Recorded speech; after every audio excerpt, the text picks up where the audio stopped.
네, 다시 한번 인사드리겠습니다. 저는, 한류열풍 사랑의 의장을 맡고 있는 박찬화라고 합니다. 반갑습니다.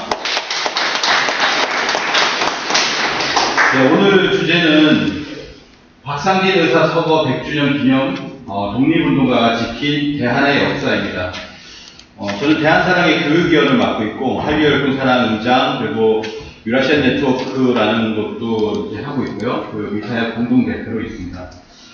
여러 가지 사실 코로나 이전에 역사 강의라든지 이런 걸 많이 국내외에서 했습니다. 그리고 이제 한류열풍사랑은 국내 최대 커뮤니티인데요. 한 20년 해가지고 제가 한 10년 했을 때 그때 문체부 장관 상을 탄 적이 있고요. 코로나 이전에는 해외에서도 이렇게 한류 팬들을 만나서 발표 아닌 발표를 한 적도 이렇게 있습니다.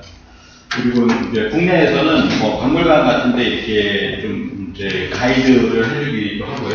그리고 이제 독립운동사 강의 이런 것들을 했습니다. 특히 기억에 남는 것이 3.1운동 100주년이 있었어요. 100주년일 때 저 독일에 갔었는데 독일 전역에서 독일 동포분들이 이렇게 오셔가지고 독립운동사를 그때 제가 강의를 했었습니다. SN에서 했었고요. 임시정부 100주년이 4월 11일이잖아요. 그때 이제 했었던 그런 기억이 있습니다. 그래서 오늘 말씀드릴 것 중에 하나가 뭐냐면은 사라진 독립운동사 그리고 잊혀진 독립운동가에 관한 그런 부분인데요. 이런 부분에서 사실은 울산에서 가장 중요한 그런 분이 계시잖아요. 저도 울산에 오기 전에는 그렇게 크게 그 내용을 알지 못했던 그런 분인데 바로 이 박상진 의사입니다.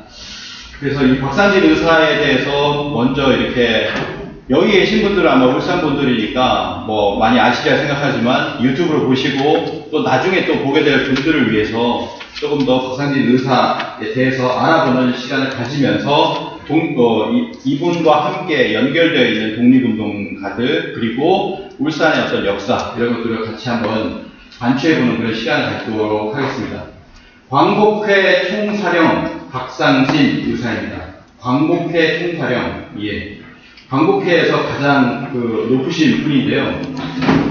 국가보훈처에서는 이렇게 대한광복회라고 했지만 실제로 대한이라는 말은 그때 쓰지 않았습니다. 그냥 광복회라고 했죠. 근데 이제 나중에 이제 광복회가 생기고 나서 중복되고 하니까 이제 대한을 붙였어요. 근데 원래 광복회라고 했기 때문에 광복회라고 하는 것이 맞습니다.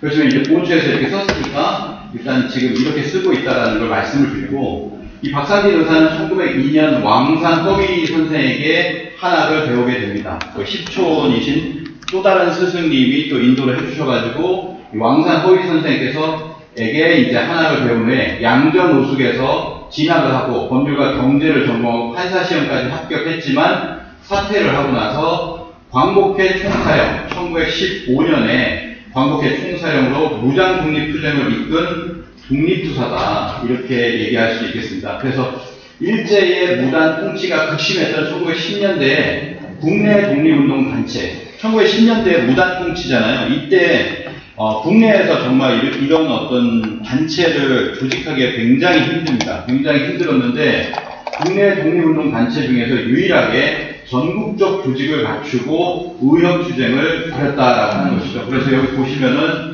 서울이나 그 다음에 이제 예산, 인천, 안동, 영천, 연기, 광주, 부산 그리고 저 위에 이제 길림까지 그렇게 해서 이런 어떤 전국적 조직을 갖추었다라고 합니다. 그 중에 이제 부산 같은 경우에 백산상의 유명한 안희재 선생도 이렇게 계시고요. 그래서 이제 국사교과서에도 이렇게 나왔죠. 1996년판 고등학교 국사교과서에는 1910년대 항일 결사 중에서 가장 활발한 활동을 전개한 단체는 대한광복회였다라고 합니다. 이 교과서에서도 이제 대한이라고 나왔지만 실제로는 광복회입니다. 그래서 이 단체는 군대식 조직으로 박상진이 총사령, 김좌진이 부사령이었으며 각 도를 비롯해 만주에도 지부를 설치했다. 각지의 친일파를 색출해 처단하기도 하였으나 밀고자에 의해 조직이 일제에 발각되고 총사령 박상진을 비롯한 많은 단원들이 체포당함으로써 활동이 중단되었다. 이때 수십 명이 이렇게 체포가 되었고 사형 선고를 받은 사람이 한 4~5명 정도가 되고요. 그리고 여기를 빠져나간 사람들이 그 이후에도 이런 활동을 했습니다. 그래서 박상진의 스승으로 이제 왕산 허위 선생, 워낙 유명한 그런 어떤 독립운동가시죠. 네. 이 허위 선생은 1907년에 고종의 강제 폐위와 정리 7조약, 그에 따른 군대 해산 등으로 준식민지 상황이 되자 이제 의병의 기치를 다시 높이 올렸습니다. 그래서 1907년 11월에 전국 의병부대 연합체로 결성된 13도 창의군, 의병을 갖다 이제 창의한다라고 하잖아요. 창의군을 지휘하면서 서울 진공전을 수행해서 혁혁한 전과를 올렸습니다. 그래서 그렇지만 1908년 6월에 일제 피체되어서 10월에 순국하시게 됩니다. 그래서 이때 이제 그 허위 선생이 이제 스승을 잃게 되죠. 그래서 시신을 수습하여서 고향인 경북 선산군에 모시고 장례를 지내게 됩니다. 1908년에 13도 창의군 유명한 그런 서울 탈환 작전을 고종의 밀지를 통해서 고종의 명으로서 이렇게 창의를 하게 되었습니다. 그래서 이때 뭐냐면은 이 허위 선생에 대한 평가는 안중근 의사도 이렇게 얘기합니다. 본시 고관이란 제 몸만 알고 나라는 모르는 고비이지만 허위 선생은 그렇지 않았다. 따라서 허위는 관계 제1의 충신이다 라고 이렇게 이야기를 했습니다. 그래서 왕산 허위 선생의 가문도 보면은 가문에서 거의 대부분이 독립운동가였습니다. 보시면은 허군, 허신, 허경, 허위, 왕산 사형제와 그 직계 후손, 왕산의 사촌 허형의 형제들, 그리고 후손, 그리고 항일시인 이육사 선생의 집안까지 모두가 이렇게 이제 참여를 하게 됩니다. 그런 어떤 독립운동가 집안이었다라고 하는 거죠. 이 허위의 자손들은 만주에서 독립운동을 하다가 연해주로 옮겨가서 연해주에서 스탈린의 고려인 강제 이주 정책에 의해서 열차에 실려서 중앙아시아로 옮겨지게 된다. 그래서 보시면은 허위의 자손들인데 한국 사람하고 또 이렇게 좀 섞여 있는 그런 모습들을 보실 수가 있습니다. 그래서 허위 선생의 자손들이 연해주에서 강제 이주된 것이 1937년에 스탈린의 강제 이주 정책으로 인해서 그때 18만 명에 달하는 연해주의 한인들이 전부 수천 킬로를 떠나서 저희가 이제 카자흐스탄이거든요. 카자흐스탄 그리고 아래쪽에 우즈베키스탄 이런 비슷한 국가들로 이렇게 강제 이주를 당하게 됩니다. 그 정착지가 우슈토베라고 하는 곳이고 여기에서부터 이제 전부 이제 고려인들이 여기에서 떨궈지는 거죠. 그래서 18만 명 중에서 이 기차를 타고 2달간 가는 동안에 한 10,000명에서 20,000명 정도가 사망을 하게 되고 그리고 거기 가서도 추운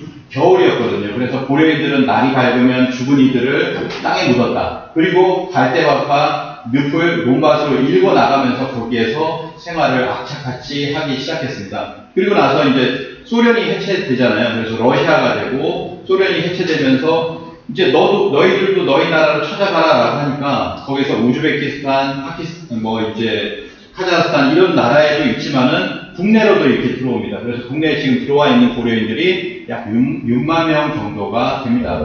그러니까 카자흐스탄에서도 처음에 우슈토베에서 크질 오르다라고 하는 곳으로 또 멀리 이렇게 가게 되면 이 소도시에 홍범도 장군이 계셨죠. 근데 이제 올해 홍범도 장군의 유해를 다시 국내로 이렇게 모셨습니다. 이런 분들도 이렇게 강제 이주가 되었다. 그러니까 허위 선생의 그 자손들이 전부 다 강제 이주가 되어서 거기에서 이제 살게 됐다라는 거예요.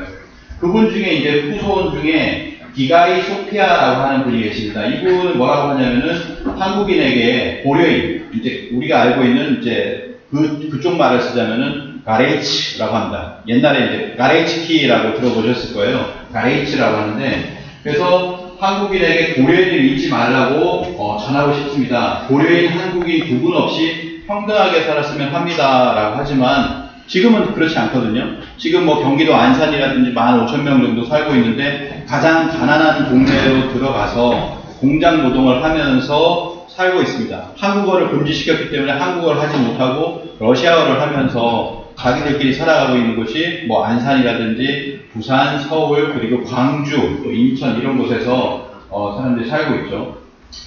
그래서 이제 허위 선생의 자손들은 그렇게 지금 살고 있다는 걸 말씀을 드리고 그 시신, 허위 선생의 시신을 수습한 사람이 바로 허위의 제자였던 박상진이었다. 이분이 바로 광목회의 총사령이 되시는 분이다라고 하는 것을 이제 다시 한번 이렇게 말씀을 드리고요.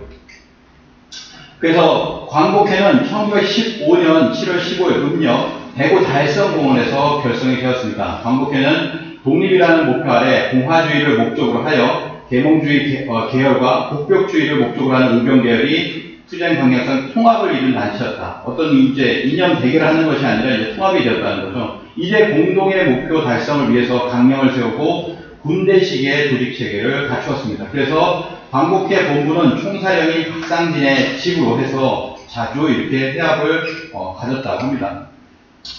그래서 그 광복회의 결의문에 이런 내용이 있습니다. 5인은 대한독립 광복을 위하여 5인의 생명을 희생의 공함은 물론 5인이 일생의 목적을 달성하지 못할 시에는 자자손손이 계승하여 수적 일본을 완전히 구축하고 국권을 회복할 때까지 절대 불변하고 결심육력할 것을 천지신명에게 맹세합니다. 라고 하는 그런 어떤 결의문을 썼죠. 그래서 국내외에 이런 독립전쟁 기지들을 이렇게 구축을 하게 되었습니다. 그리고 이제 1917년에는 이 강령이 있는데요. 이 광복회 강령이 세계 각국의 혁명이 일어나고 있으니 조선도 혁명을 할 수 있다. 신의 혁명을 직접 목도하고 나서 뭐냐면 우리도 내부에서 혁명을 해야 된다라고 해서 그때 당시에 이제 신의 혁명을 목도했다는 건 뭐냐면 상해도 갔고 만주도 갔는데 다시 국내로 들어왔다는 거잖아요. 국내에서 혁명을 해야 된다. 그 혁명을 하기 위해서는 첫째 비밀 유지, 둘째 암살, 셋째 폭동, 그리고 넷째 명령에 4가지를 지켜야 된다. 명령을 확실히 지켜야 된다라고 하는 것이죠. 그래서 그 무력을 준비하고 무관을 양성하고 군인을 양성하고 무기를 구입하고 이제 군자금들이 많이 필요한 거죠. 그리고 기관을 설치해야 된다. 그리고 행영부를 조직하여서 일본인 고등관과 우리 한인의 반역군자를 수시로 처치해야 된다. 포살해야 된다라고 하는 거죠. 그리고 무력전을 단행해야 된다라고 하는 겁니다. 이러한 활동들을 했다라고 하는 것이죠. 그 중에 뭐냐면 이제 군자금 모금 활동이 1915년부터 내로 이루어졌습니다. 1915년 12월에 가장 유명한 경북 우편마차 사건이 있습니다. 광복회 본부 조직이 나서서 경주에서 우편마차를 공격해가지고 8,700원을, 그때 당시에 8,700원이니까 지금으로 보면은 굉장한 돈이죠. 이 사건은 일제시기의 미제 사건으로 1945년에 해방을 맞이하기까지도 미제 사건으로 나왔다라고 하는 거죠. 그러니까 이걸 찾지 못했다라고 하는 거예요. 그래서 실제로 보면은 똑같은 얘기를 하고 있죠. 그다음에 1916년에 10월에 운산 금광 현금 수송 마차 공격이 있었습니다. 마차를 습격한 사건인데 이 사건으로 광복회 부사령 이진룡이 붙잡혔습니다. 그래서 김자진이 후임으로 임명되게 되었습니다. 광복회 부사령이 원래는 뭐냐면은 이 길림 쪽에 이진룡 장군이었다라고 하는 거예요. 그래서 광복회 부사령은 처음에는 이진룡 장군이었다. 이진룡이라고 하는 분은 누구시냐? 네.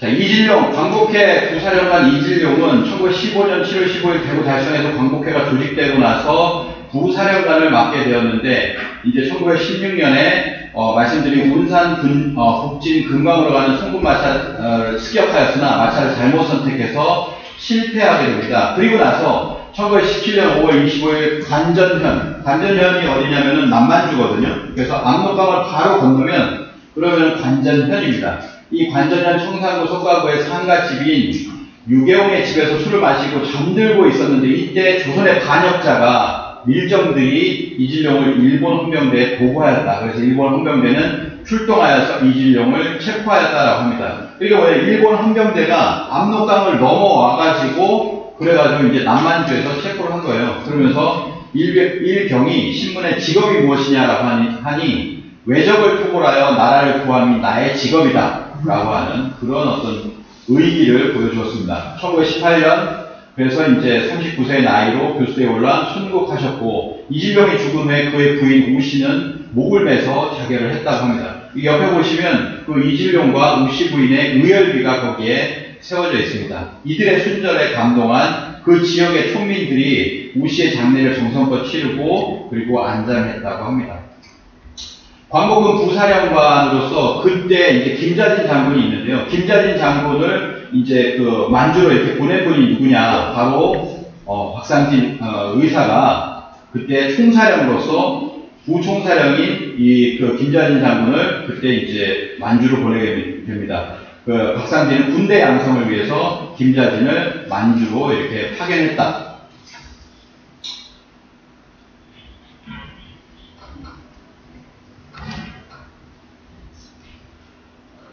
그래서 서울 인사동에서 박상진은 김자진에게 이렇게 전별시를 이제 헤어지면서 만주로 떠나보내면서 이렇게 썼다고 합니다. 칼집 속 영천검 북두까지 듣다니 이때 이른 때에 공을 세워 개선가를 부르자라고 하는 멋진 말을 했는데요. 용천검을 북두까지 이렇게 빛나게 하자라고 하는 그런 글을 이렇게 남겼습니다. 그리고 나서 1921년에 이제 박상진 의사가 순국을 하게 되는데 김자진 장군은 박의사 상진 씨를 곡함이라고 하는 만사를 썼습니다. 그러면서 스스로를 도원결이 20년인 의동생이라고 이제 의형제를 맺었던 거죠. 의형제를 1907년인가 이렇게 맺게 되는데 도원결이 20년인 의동생이라고 자신을 칭했다고 합니다. 그 내용이 전체를 보면 이런 내용입니다. 박상진 의사가 돌아가셨을 때 만사가 뭐냐면은 도원결의한 지 20년 영공의 굳센 절개 견줄 사람 없었네. 나라의 원수 갚기도 전에 먼저 가시니 영령의 철천지안을 어찌할까요? 우리나라에도 방랑사의 철퇴가 있다면 그 방랑사는 이 진시황을 그때 그 진왕을 때려 부수게 철퇴를 휘둘렀던 굉장히 유명한 사람입니다. 그래서 방랑사의 철퇴가 있었다면 여우무리를 모조리 때려잡음이 늦지 않았으리 지하에서 길이 웃음을 머금고 계시는지요. 소녀바람의 애도하자니 창자가 끊어집니다. 의제 김자진이 풍목하며 만사를 쓰다라고 했습니다. 의제라고 하는 것은 아까 말씀드린 대로 의형제의 동생이죠. 예. 1916년에는 대구에 권총 사건이 있었습니다. 그래서 이런 사건들이 있었고요. 그리고 전국 구호를 대상으로 해서 군자금을 모집을 했습니다. 군자금을 모집을 할 때 호고문을 이렇게 썼죠. 지혜가 있는 자는 서로 충정을 알리고 비밀리에 단결하여서 본회의 의로운 깃발이 동쪽을 가리킬 때를 기다리고 재력 있는 자는 각기 의무를 다하여 미리 저축하여서 본회의 요구에 응하라. 미리 저축했다가 여기서 요구할 시에 그 돈을 군자금으로 독립자금으로 내놓아라. 나라는 회복할 것이요 적은 멸할 것이요 성공은 약속하며 기다릴 것이다 라고 해서 그 포고문을 여기저기 전국의 부호들에게 발송을 하게 됩니다. 이 부호들은 두려움에 이렇게 떨었겠죠. 그래서 그 중에서 부호 중에서 장승원을 처단하고 박용화를 이렇게 처단하게 되는데요. 그러니까 약속을 지키지 않았다. 허위에게 의병자금 20만 원을 약속했지만 지키지 않았던 사람이 바로 장승원이라는 사람이죠. 그래서 광복회는 여러 차례 처단을 하려고 하다가 1917년에 최기중이 여러 사람과 함께 장승원 집으로 가서 그를 처단했습니다. 그리고 현장에 뭐라고 썼냐면 나라를 광복하려 함은 하늘과 사람의 뜻이니 큰 죄를 꾸짖어 우리 동포에게 경고한다 라고 하는 또 사형 선고문을 갖다가 이렇게 남기고 이렇게 왔다고 합니다. 근데 이제 박용화를 처단을 할 때 박용화는 광복회 통고문을 받고 나서 이 사실을 일본 헌병에게 밀고를 했습니다. 이에 우재룡으로부터 권총을 받은 김한중과 장도환이 이 김경태와 임봉주에게 지시하여서 박용화를 처단하게 되는데 이것이 드러났다는 거죠. 박용화 처단 사건의 주역인 장도환이 체포가 됩니다. 그러면서 광복회 실체가 세상에 드러나게 되고 전국적으로 검거 열풍이 불게 됩니다. 이때에 뭐냐면 박상진 의사도 검거가 되는 것이죠. 그때 당시에 경주, 울산 바로 위에 있잖아요. 경주에 계신 어머니가 위독하다는 그런 전가를 받고서 사람들이 가지 말라고 했습니다. 위험하니 가지 말아라 라고 했는데 말에도 불구하고 거기에 갔다가 이게 잡힐 줄 알았다는 거죠. 결국에는 일본 경찰에게 붙잡히게 됩니다. 예. 뭐 그런 어떤 과정, 안타까운 그런 과정이 있었고요. 그 과정에서 이제 순국 하루 전에 남긴 시를 보면 어머니 장례 마치지 못한 채, 그러니까 이 장례를 마치게 해주세요라고 해달라라고 일본 경찰에게 얘기했지만 받아들여지지 않았겠죠. 그래서 어머니 장례를 마치지 못한 채 나라님 원수도 받지 못했네. 빼앗긴 강토마저 되찾지 못했으니 이내 뭐 무슨 면목으로 저승길을 걸어갈까. 순국 당일에는 이런 유시를 지었습니다. 다시 태어나기 힘든 이 세상에 다행히 남자의 몸으로 태어났건만 이룬 일 하나 없이 저 세상 가려하니 청산이 조롱하고 녹수가 비웃는구나라고 하는 원한맺힌 그런 어떤 시를 이렇게 짓고 그리고 이제 처형을 당하셨습니다. 그래서 울산의 독립운동가 고범 박상진 의사 서훈 등급 상향 지금 이제 운동을 하고 계신데 시민 여러분 그리고 유튜브를 보고 계시는 국민 여러분의 적극적인 관심과 참여를 부탁드리겠습니다. 자, 이게 이 울산에 있는 또 다른 분, 울산의 또 다른 분의 어떤 유적을 한번 보도록 하겠습니다. 신라의 충신 충렬공 박제사항이 있는데요. 여기 이제 보면 부동면 만화리에 보면은 거기에 보면 이제 박제사항 유적지가 있습니다. 울산광역시에서 기념물 제1호로 이렇게 했는데요. 여기 박제상이라는 인물이 있는데 박제상 하면 여러 가지가 있지만 저희가 이제 역사를 하는 입장에서 가장 떠오르는 거는 부도지입니다. 부도지. 이 부도지는 신라 물지왕 때 박제상이 저술했다는 사서인 징신록의 일부가 되는 1953년에 그의 후손인 박금, 영해박 씨의 박금이라고 하는 분이 그 내용을 인쇄본으로 발표를 하게 됩니다. 가운데가 그 인쇄본이거든요. 인쇄본으로 그것을 일반에 공개하게 되는데 그것을 처음으로 이렇게 번역을 하신 분이 누구냐면 김은수 선생이라고 합니다. 이분이 환단고기도 최초 번역자예요. 그래서 1986년에 환단고기를 번역을 하고 그 다음에 이쪽에 있죠. 부도지라고 하는 것을 또 번역을 합니다. 그래서 1986년 김은수 번역본이 출간이 되면서 이 부도지의 내용이 크게 이렇게 알려지게 되었는데요. 부도지는 어디서부터 시작하냐면 우리가 환단고기에서 나오는 환국배달조선의 그 환국 이전부터 이렇게 시작을 합니다. 바로 마고 시대죠. 그래서 마고 할머니의 어떤 역사를 보여주고 있는데 이 마고 할머니의 어떤 역사는 우리나라에서도 여러 군데서 이렇게 나옵니다.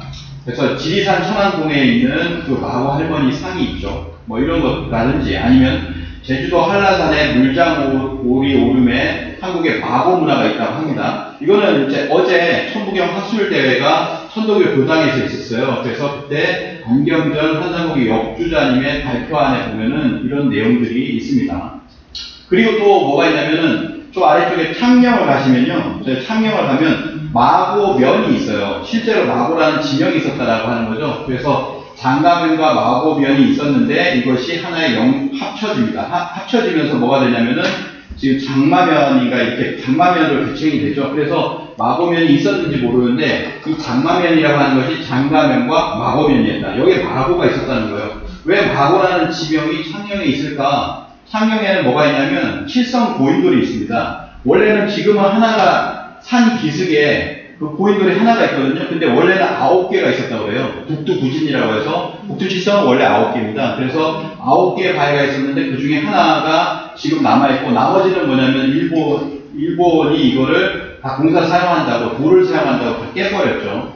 그래서 7개가 있다가 지금은 하나가 남아있는데 이 바위에 대한 전설이 뭐냐면 이들 바위는 인근 천태산에 사는 마고 할머니가 만리장성을 쌓는 데 쓰려고 돌을 모으라는 소문을 듣고 남해에서 채찍으로 돌을 날려오는데 성의 완성했다는 소식에 이 돌이 필요 없구나 라고 해서 이곳에 내려놓았다라고 하는 그런 어떤 전설 아닌 전설이 있다고 합니다. 어쨌든 그 전설과 함께 지금 마고면이라고 창녕에 있는 거예요. 그래서 마고 문화라고 하는 것이 우리나라에도 여기저기 이제 산재에 있다라는 거죠. 그래서 마고 또는 마고삼신이라고 하는데 그분에 보면 그 부도지의 역사를 보면 마고삼신의 장녀가 궁이, 차녀가 소희입니다. 그리고 궁이시에서 황궁시와 청궁시가 나오고 소희시에서 백소시와 흑소시가 나오는 역사가 있는데 이번에 어제 천부경 학술대회에서 막내 아들이 있었다라고 하는 것이 처음으로 세상에 드러났죠. 막내 아들이 있었다라고 하는데 막내 아들 이름이 있습니다. 제가 가려놨어요. 왜냐하면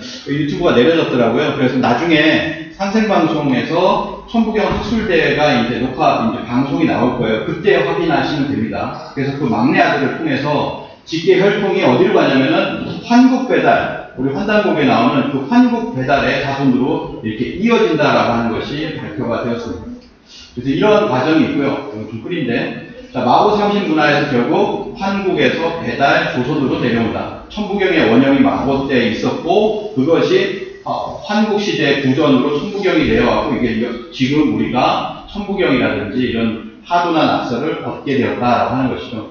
그래서 이 마고 문화에 관해서 이 부도지를 갖다 지금 그런 어떤 책을 쓰지 않았다면 지금 우리가 마고의 역사에 대한 기록, 문헌을 알 수가 없었겠죠. 그래서 이 박재상의 여러 가지 그 충절도 있지만은 이 부도지를 남겼다라고 하는 것이 굉장히 큰 업적이라고 생각합니다. 이 마고 문화의 어떤 원형이 사실은 그게 우리의 어떤 신교 문화로 해가지고 이어져서 결국에는 동학으로 이어지게 되는데, 울산에 보면 최재우 대신사에 동학을 창시하신 최재우 대신사의 유허지가 있습니다. 울산 중구 유곡동에 보면은 유허지가 있어요. 그래서 여기에서 어떤 사건이 벌어지냐면 1855년에 을묘 천서 사건이 벌어집니다. 울산 여시바옥골 초당이 있죠. 초당 가까이 가고 이런 초당이 있습니다. 여기 을묘 천서 사건이라고 굉장히 유명한 사건이 있는데요.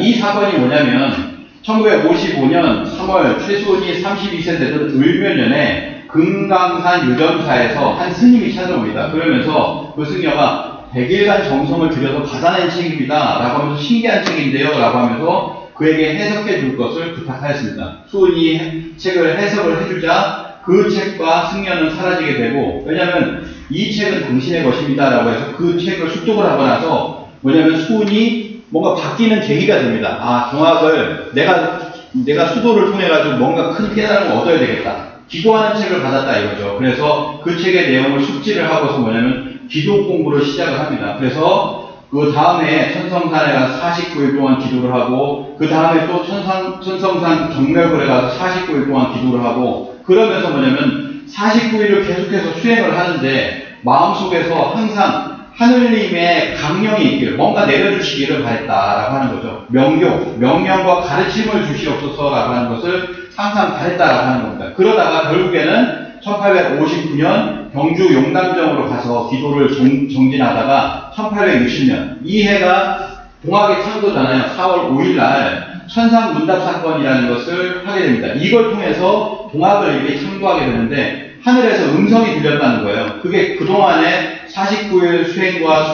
수년 동안의 그런 수행의 축적을 통해 가지고 하느님의 음성을 듣게 되었다라고 하는 겁니다. 그래서 뭐냐면은 동학의 경전이 3개가 있는데요. 동경대전, 용담유사, 도원기서가 있습니다. 그래서 이 동경대전 한자 경전에 보면 두려워 말고 겁내지 마라. 세상 사람들이 나를 상제라고 하니 너는 상제를 알지 못하느냐. 이게 한자로 되어 있어요. 여부지 상제야. 너는 상제를 알지 못하느냐. 그리고 한글 경전인 용담유사에는 호천근골 상제님을 네가 어찌 알까 보냐. 너 호천근골의 상제님을 아냐? 내가 그 상제다라고 하는 것이죠. 그리고 3대 경전 중에 동학의 역사를 다룬 도원기서에서는 나는 바로 상제다. 너는 상제를 모르냐. 그러니까 결국에는 3대 경전이 공이 이때 드러나신 그 하느님이 내가 상제다 이놈아 라고 이렇게 수훈신조 선생이 얘기를 했다라고 하는 거예요. 그렇게 해서 그 상제님의 도를 받고 나서 동학을 창조를 합니다. 1860년에. 그리고 1894년에 동학혁명이 일어나죠. 동학이 없었다면 동학혁명이 일어나지 않잖아요. 이 동학혁명이 일어나고 그러면서 동학혁명의 마지막에 일제가 들어오죠. 일본에서 이제 일본 히로시마 고령에서 이제 침투를 하게 되고 그들과 이렇게 싸우게 되면서 30만에서 60만의 동학도들이 처참하게 학살을 당하게 됩니다. 그러면서 동시에 청일전쟁이 일어나고, 청일전쟁에서 러일전쟁이 일어나고, 러일전쟁은 이제 영차 세계대전이라고 하고요. 그래서 1차 세계대전이 일어나면서 1차 세계대전이 일어나는 걸 보고서 들고 일어나는 거죠. 사실은 광복회도 이때 1914년에 1차 세계대전이 일어났잖아요. 세계적인 시운이 이제는 뭐냐면 뭔가를 해야 되겠구나라고 하는 그런 어떤 의식을 가할 수 있을 때가 그때가 아닌가라고 생각합니다. 그래서 1915년에 1차 세계대전의 와중에 이 광복회를 조직하게 되지 않았나. 그러면서 결국에는 뭐냐면 1차 세계대전이 종결될 즈음에 바로 3.1운동이 일어나게 되고 그것이 임시정부의 탄생으로 가게 된다라고 하는 거죠. 어떤 그런 과정이 있었다라고 하는 것을 우리가 알 수가 있습니다.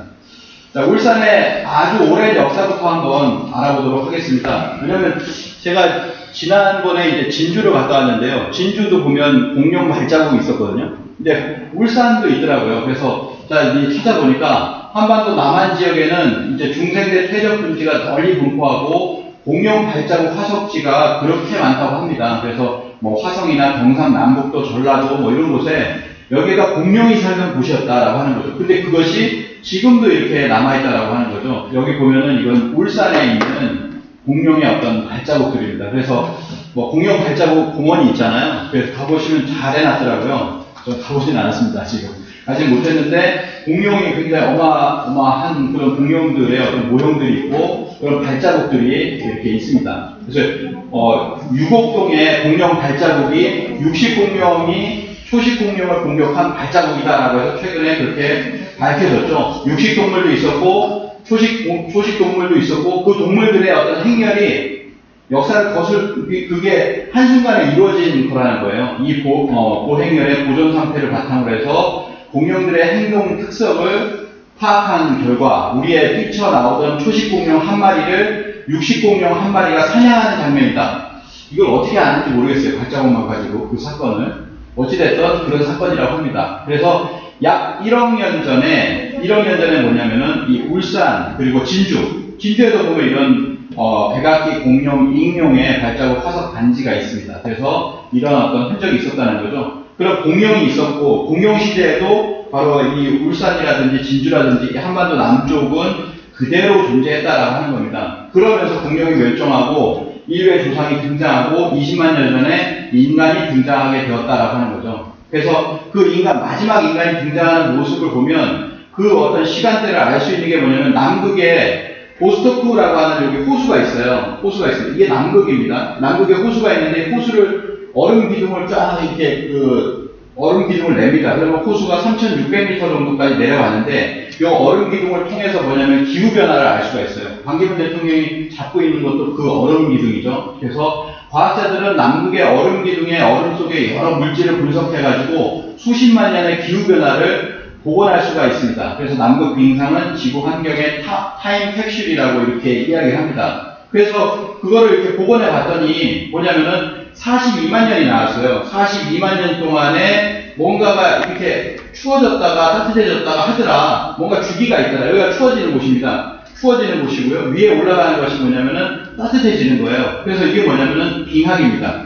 이게 빙하기죠. 그리고 올라가는 것이 뭐냐면 간빙기입니다. 그래서 42만 년 동안에 4번의 빙하기와 간빙기가 반복되었다는 것이 밝혀졌다. 그래서 빙하기가 10만 년에서 13만 년 사이에 한 번씩 주기적으로 오더라. 그래서 지금은 간빙기가 5만 년이 되어 가장 뜨거워진 시기다. 지금 굉장히 뜨겁잖아요. 이제 그런 시기라고 하는 것을 이렇게 알 수가 있습니다. 나사 홈페이지에도 그대로 나와 있고요. 그거를 80만 년도를 해도 똑같은 빙하기, 간빙기가 주기적으로 오더라라고 하는 거죠. 그래서 이것이 이제 빙하기의 모습인데요. 자, 이 빙하기에서 인간은 빙하기를 거쳐서 그 다음에 뭐냐면 간빙기와 함께 태어난다. 지구상에 태어날 수 있다. 인간은 빙하기를 지나서 간빙기의 기간 동안 지구상에 살고 있는 것이죠. 그러니까 빙하기에는 살 수가 없습니다. 뭐 어딘가에 숨어서 살 수 있었는지도 모르지만 대부분은 이 간빙기를 살아가더라라고 하는 거죠. 그 간빙기에 출현한 지금의 인류의 조상이 뭐냐면 호모 사피엔스 사피엔스라는 거예요. 이 종이 이렇게 나타나게 되었다라고 하는 겁니다.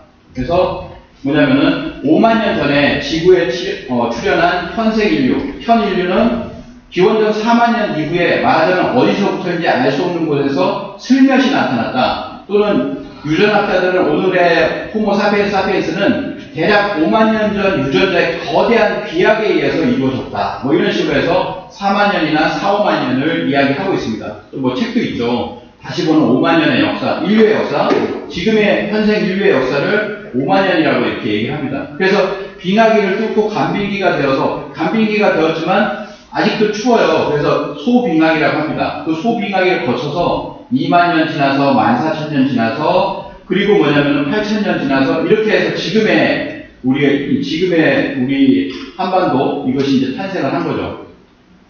그래서 뭐냐면은 12,000년 전에 빙하기가 끝나가던 시점에 여기에서 뭐냐면 중국과 한반도는 연결되어 있었어요. 일본하고도 연결되어 있었습니다. 그런데 해수면이 올라오면서 여기에 서해안에 넓은 갯벌이 형성되었다라고 하는 거죠. 갯벌이 형성되고 서해안에 이제 갯벌이 형성되고 그 위로 가면 여기가 어디냐면 우리가 이제 역사를 배우면서 이제 유화 문명이다 또는 홍산 문화다라고 하는 곳입니다. 제일 먼저 문명이 싹텄다는 것이 유화 문명이 살기 좋을 때, 지금은 사막이지만 이때는 살기 좋았다는 거예요. 서울이나 대전이나 여기와 같았다. 그래서 여기는 이 홍산 문화의 특징이 물이 풍부했을 것이다. 그리고 습한 기후였을 것이다. 이렇게 이야기를 합니다. 그래서 이 홍산 문화는 바로 만리장성 바깥에서 지금까지 우리가 알고 있는 4대 문명 중에 하나인 성화 문명보다도 더 1000년, 2000년 더 오래된 문명이 만리장성 바깥에 우리 민족이 살고 있었던 이곳에서 나타났다라고 하는 거죠. 그래서 이것을 홍산 문화다, 요하 문명이다, 발해연한 문명이라고 얘기를 합니다. 그래서 홍산 문화는 전체를 홍산 문화라고 한다면 그 중에 9000년 전인 소화서 문화, 8000년 전의 흑룡화 문화, 사회 문화에서 하가전 문화, 고조선까지 이렇게 이루어지는 그런 문화가 형성이 되었다라고 하는 겁니다. 이것이 4대 문명보다 더 오래된 최고의 문명이다. 제5의 문명이다. 이 제5의 문명 발상지가 등장해서 사실상 제1의 문명 발상지임을 외치고 있는 것이다. 세계사가 다시 쓰여야 할 만한 그런 상황이다. 이렇게 이야기를 하고 있습니다. 그래서 우리가 이제 배운 것은 뭐냐면 이집트 문명, 메소포타미아 문명, 인더스 문명 또는 황하 문명 이들이 또 이제 세계에 선전하기를 이게 중국 문명이다 이렇게 선전을 했는데 이 4대 문명보다도 더 오래된 문명이 여기에서 나왔으니 이걸 뭐 우리가 요하 문명 또는 홍산 문화 이렇게 얘기하지만 한국 문명이라고 해도 되지 않겠느냐라고 하는 것이죠. 그래서 이 최고의 요하 문명이 어떻게 한민족의 시원인가라고 했을 때 홍산 문화, 이 요하 문명의 주인이 한국인의 조상인 근거가 있습니다. 이렇게 많다 이거죠. 적석청, 피라밋, 고인돌, 옥기거리, 고곡, 빗살무늬 토기, 곡골, 암각화, 천재문화, 원통형 토기, 옥종, 삼족기, 용봉문화, 상투형 옥고, 현발개수 여러 가지가 있습니다. 그래서 홍산 문화가 한국인의 조상들이 터전이었던 근거는 이렇게 20몇 가지 이상이 있는데 이것만 이제 얘기해도 한 2시간 정도 되는 거죠. 그래서 이 홍산 문화에 대해서 박원길 몽골학회 부회장은 홍산 문화는 고조선과 흉노의 기원 문화가 분명하다. 몽골에서는 이를 당연히 여기는데 국내에서는 이를 아예 거들떠보려 하지 않는다라고 하는 거죠. 지금의 어떤 주류 학자들이 그렇다라는 겁니다. 그리고 윤명철 교수는 이 요한 문명은 동아시아 문명권의 토대가 되었다. 그래서 뭐라고 하냐면 어머니 문명이라는 명칭을 씁니다. 모문명, 어머니 문명이다. 우리 문화와 연관성이 있다. 이렇게 이야기하고 있습니다. 복기대 교수는요. 홍산 문화는 고조선의 그 이전 문화, 선대 문화다. 하가전 하침과 위영자 문화는 고조선 시대의 문화로 그 중에서도 볼 수 있습니다. 여기가 하가전 문화예요. 하가전 문화라고 하는 곳인데 여기가 고조선 문명이다. 여기는 고조선 문명이고 그리고 위로 가면은 우리가 알고 있는 흑룡화 사해는 8000년이니까 황국 문명 그리고 요 아래쪽에 홍산 문화는 배달 문명 뭐 이렇게 얘기할 수 있다라는 거죠. 그리고 이제 사라 넬슨 같은 경우에는 홍산 문화의 특징은 농업과 가축, 어업을 겸했는데 이것은 당시 한반도의 삶과 동일합니다. 동북 지역의 고인돌은 한국과 완전히 똑같다 이런 얘기를 했습니다. 그리고 또 오시라 교수는 요한 문명의 주도 세력은 몽골, 만주, 한반도, 일본으로 이어지는 북방계통이다. 요한 문명의 주인공이 우리와 연결되어 있고 그것을 증명해 나가는 노력이 필요하다 이렇게 이야기를 했습니다. 그러면서 최근에 주창한 것이 뭐냐면 A자형 문화래요. 이게 A자죠. A자니까 뭐냐면 여기가 요한 문명이잖아요. 근데 이 요한 문명 여기만이 아니라 한반도까지가 그리고 일본까지 이렇게 똑같은 문명권이다라고 하는 것을 주장한 겁니다. 요한 문명 지역이 한반도를 거쳐 일본으로 연결되는 노선이 있는데 이 노선에서 새석기 문화, 빗살무늬 토기, 옥결, 골복 뭐 여러 가지가 나오는데 이걸 통해서 이것이 하나의 문명이라는 걸 입증할 수 있다라고 이렇게 이야기를 하고 있습니다. 이영구 교수는 요하에 대한 우리 민족과 매우 깊은 관계가 있습니다. 라고 이야기하면서 그 범위도 요하를 훨씬 벗어나서 요동반도, 한반도에 이르는 발해연한 벨트를 이루고 있다. 그렇기 때문에 요하 문명으로 한정하지 말고 발해연한 문명이라고 하자. 발해연한 문명이 합리적 표현이다 이렇게 얘기한 거죠. 그래서 뭐냐면 발해연한 문명이 여기가 뭐냐면은 여기가 서해잖아요. 서해, 황해라고 하고 조금 올라가면 여기를 발해라고 합니다. 그리고 중국에서는 보하이라고 하죠. 보하이라고 부르는데 여기가 발해입니다. 그러니까 발해가 어디서 되면 이쪽에 있었죠. 그래서 그 당나라에서 우리를 부를 때 발해라고 이렇게 얘기를 했는데 여기가 발해니까 발해 연안에 이 문명이 하나의 문명권이다. 지금까지는 앞에서는 요하 문명, 홍산 문명 하면 요 부분을 얘기했지만 이렇게 한반도 남부까지 저 발해연한 문명 아니냐라고 하는 것이죠. 그래서 뭐냐면은 이 문명권이 뭐냐? 이것이 뭐냐면 배달 문명이었다. 이 박달국, 배달국이라고 합니다. 5000, 1565년 동안에 18명의 황천왕이 계셨다는 거죠. 그걸 이어서 뭐냐면은 고조선이 있었다. 그래서 윤내영 교수님은 뭐냐면 비파형 동공과 그 다음에 이제 고이돌의 분포도를 봤을 때 우리의 강력은 이 정도였다. 고조선은 이렇게 얘기하는 것이고, 또 하나 이제 박선희 교수님은 뭐라고 하냐면 이 단추가 있어요. 그때 당시 고조선에 청동 단추가 있는데 청동 단추의 분포도를 보니까 비파형 동공과 고이돌과 똑같은 분포도를 보이더라. 그렇기 때문에 똑같이 고조선 이렇게 봐야 된다라고 하는 거죠. 제가 이 배달국과 그 다음에 이제 단군조선을 왜 말씀을 드리냐면 울산이 포함되잖아요. 울산이 여기에 포함이 됩니다. 그래서 우리는 배달의 민족이요, 우리는 단군의 자손이다라고 하는 것을 먼저 사실은 이야기할 수 있어야 된다라고 하는 거죠. 이 바해안한 문명이라고 하는 것은 배달 문명이고, 그리고 고조선의 문명이라고 하는 것입니다. 그래서 이것을 갖다가 단절시키기 위해서 일제가 나섰죠. 그래서 일제의 관변학자, 식민사학자였던 이만희시 류라고 하는 사람이 있습니다. 이 사람이 뭐라고 얘기하냐면 단군 신화가 국방 풍부수 계통의 신화로 한민족, 특히 남쪽의 한민족과는 전혀 무관하고 한민족 전체의 시조신은 존재하지 않는다. 한민족 전체의 시조신은 뿌리신은 없다. 그러면서 뭐냐면 남쪽의 한민족은 전혀 무관하다라고 했습니다. 그러니까 여기는 울산이라든지 이런 곳은 이거 단군 신화하고는 관계가 없어. 한반도의 남부와 북부를 분단시키는 동시에 한반도 남부를 일본 열도와 하나의 신화권으로 묶으려 했다라고 하는 거죠. 네, 묶으려 했다는 겁니다. 자, 이런 어떤 조작을 했는데, 그리고 1920년에 3.1운동 딱 끝나고 나서 1920년에 뭐냐면 이때부터 역사 교육을 시키기 시작합니다. 심상소학 역사, 일제가 시키는 역사 책이죠. 그 역사 교과서입니다. 북부는 예로부터 중국에서 온 사람들이 통치했으며 중국의 속국이었고, 남부는 조선인들의 조상인 한족의 거주지로 이 지방은 일제부터 일본과 밀접한 관계가 있어요. 북부와 남부를 나누어 놓고 둘 다 속국이었다라고 하는 얘기를 하는 거죠. 그리고 뭐냐면 이 1920년에 조선 총독부의 국사 교육 지침이 옛날에 반도의 북부를 조선이라고 했다. 반도의 북부만 조선이라고 했다는 거예요. 근데 지금 어떻게 배웁니까? 우리 국사 교과서에서 이걸 갈라놓고 있어요.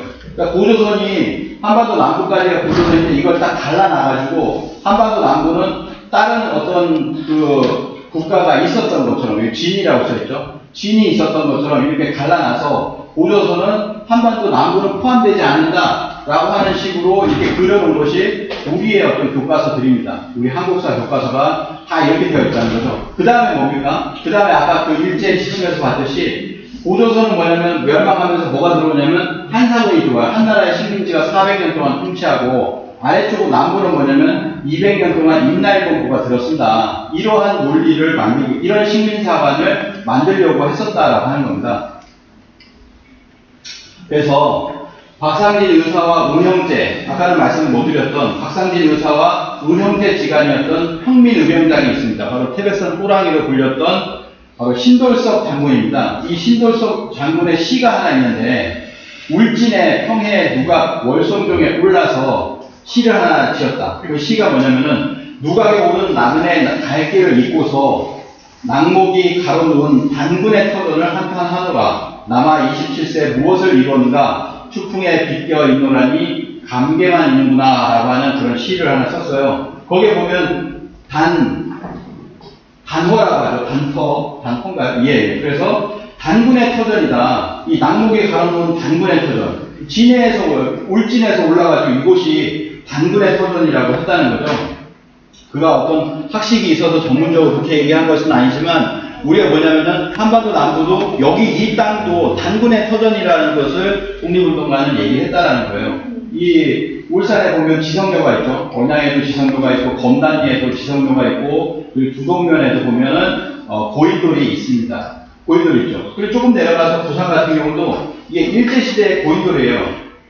부산 동네에 있었습니다. 근데 지금은 없죠. 왜냐하면 이걸 다 깨가지고 뭔가 건물 짓고 밑에 철도 깔고 하는데 돌로 다 썼어요. 그게 이게 없어진 겁니다. 근데 어마어마하잖아요. 여기 사람 있는 거 보십시오. 어마어마하죠. 이런 것들이 울산에도 있었다는 거예요. 김해 보면은 김해 북내동에 고인돌이 있습니다. 사람이 있죠. 이게 고인돌입니다. 밑에 이렇게 받치고 있죠. 근데 이런 것들이 전부 다 없어졌습니다. 그러니까 고인돌이 아까도 보셨지만 창녕에 있는 7개 고인돌이 있었는데 하나만 남았잖아요. 북두 부진이라고 해서 9개의 고인돌이 있었는데 그중 8개를 다 없애버렸습니다. 그 일제가. 그렇게 해서 고인돌이 없어져도 전 세계 6만 개 중에서 4만 개의 고인돌이 있는 게 우리나라잖아요. 고인돌의 종주국. 그렇죠. 그래서 이 고인돌과 비파의 공범이 있는 곳이 바로 뭐냐면은 바로 단군 조선의 그런 강력이었다라고 하는 거죠. 일제가 아무리 그거를 지금도 우리는 그걸 갈라놔가지고 한반도 남쪽은 고조선이 아니다라고 배우고 있는 현실이지만 실제로 우리는 단군의 조선이다. 결론을 내자면 울산은 단군의 터전이다. 예, 그리고 단군 조선의 편이다. 우리는 단군의 자손이 맞다라고 하는 것을 말씀을 드립니다. 근데 이제 울산 박물관을 가보면 고조선이 없죠. 그냥 우리가 이렇게 그릴 때 그냥 돌이 있어서 구석기, 신석기, 청동기, 초기철기, 원삼국 해가지고 원삼국, 원시삼국이 있었다가 이제 고구려백제 신라 이렇게 가거든요. 단군 조선이 없잖아요. 단군 조선이 있어야 되는데 이 청동기 시대 BC 2333년 이걸 그려놓은 박물관이 있고 없는 데가 있거든요. 그럼 보면 여기는 없습니다. 청동기가 엄청나게 많아요. 이 청동기 시대 유적들이 여기 보십시오. 청동기 시대 엄청나게 많잖아요. 초기 철기는 별로 없는데 이렇게 많은데도 불구하고 고조선이 없다. 고조선이라고 명기하지 않고 있다라고 하는 거죠. 그래서 실제적으로 여기뿐만이 아니라 한국사 교과서는 점점 더 이 상고시대가 줄어들고 있습니다. 그래서 한국사 교과서 쪽수가 18쪽에서 이게 상고시대예요. 그래서 18쪽에서 평균 3쪽으로 줄어들었다. 그 사실은 역사학계에서 선사시대와 고조선을 얼마나 홀대하고 있는지를 보여준다라고 합니다. 이게 2021년의 현실입니다. 독립운동 역사가의 치열한 역사 반복 활동에 대해서 그래서 알아보도록 하겠습니다. 그래서 이렇게 일제가 역사를 왜곡하려고 하고 그 다음에 그들이 역사 교과서를 만들어서 단군을 신하고 그리고 고조선이 있다 해도 한반도 북부고 남부는 아니야라고 이렇게 얘기했지만 뭐냐면은 일제시대에 들어서서 1911년에 환단곡이 나왔죠. 단군은 한 분이 아니다. 47분의 단군이 있었다. 1924년 조선사약 47대 단군, 환단세감 1924년 49대 단군, 그리고 전고대방 1924년 47대 단군, 대동사강 1929년 47대 단군 쭉 해서 뭐냐면은 47분의 단군이 있었다라고 하는 얘기를 쏟아져요. 이런 책들이. 왜 이때 쏟아지냐면 뭐냐면은 역사를 지키려고 하기 때문이죠. 일제가 우리 역사를 다 말살하려고 하는데 그러니까 그걸 더 지키려고 하다 보니까 이렇게 역사책을 내는 겁니다. 가령 1924년에 전고대방이라고 하는 책이 있는데 강효석 선생이 쓴 책인데요. 인물사전입니다. 그래서 여기 보면 단군이라고 되어 있죠. 단군을 설명할 때 보면 전세 47이라고 합니다. 47분이 전한다. 47분의 단군이 있었다라고 하는 거예요. 대동요랑 보면 단군이 있고 전세 47 이렇게 나옵니다. 47분의 단군이 있었다. 조선세가보 1939년에 윤영구 선생이 지은 조선세가보인데요. 이 사람은 조선사 편수에 일제가 우리 역사를 왜곡시키기 위해서 만든 조선사 편수에서 위원으로 있다가 자신이 이렇게 실망을 하고 자신이 한 거에 대해 반성하는 의미에서도 낙향하여서 만든 역사서가 1939년에 조선세가보라는 책을 썼습니다. 실제로 이렇게 있죠. 조선사 편수회에 윤영구라고 하는 이름이 있습니다. 이 윤영구 선생이 조선사 편수회 활동 이후에 우울한 날을 보내다가 제자 서계수와 조선세가보를 참회의 마음으로 간행하였다라고 합니다. 여기 보면 47분의 단군이 있어요. 단군의 이름이 나옵니다. 무슨 단군, 노을 단군, 그 다음에 무슨 단군 쭉 나오죠. 47분의 단군을 기록한 조선세가보가 있었다는 거예요. 그래서 실제로 47분의 단군이 한 명의 단군이 그 실존인물도 아니고 단군 신화가 아니라 실제로 2000년 동안에 2096년 동안에 47분의 단군이 있었다라고 하는 겁니다. 그래서 47분의 단군이 통치한 단군 조선의 시대가 분명히 있었다라고 하는 것이죠. 그래서 지금까지 이제 용화문명과 그리고 거기서 이어서 연계된 단군 조선에 대해서 말씀을 드렸는데 이 아래쪽에 있어요. 다시 돌아가서 보면은 갯벌이 형성이 됩니다. 서해에, 한반도 서해에는 난류의 영향으로 갯벌이 형성되는데 이게 세계 5대 갯벌이에요.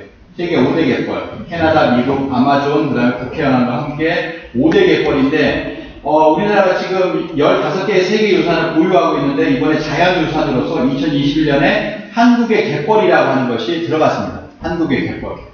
그래서 이 갯벌에서 보령 머드 축제도 이렇게 하고요. 그리고 철새들도 이렇게 쭉 나와서 장난을 이룹니다. 서천, 충청남도 서천의 그런 갯벌입니다. 그리고 이쪽으로 오자면 창녕에 우포늪이라고 있어요. 내륙갯벌. 그래서 우포늪이 있고 이런 습지들이 있습니다. 여기에서 뭐가 나왔냐면 창녕에서 비봉리라고 하는 곳에 목선이 나왔어요. 세계에서 가장 오래된 배가 나왔습니다.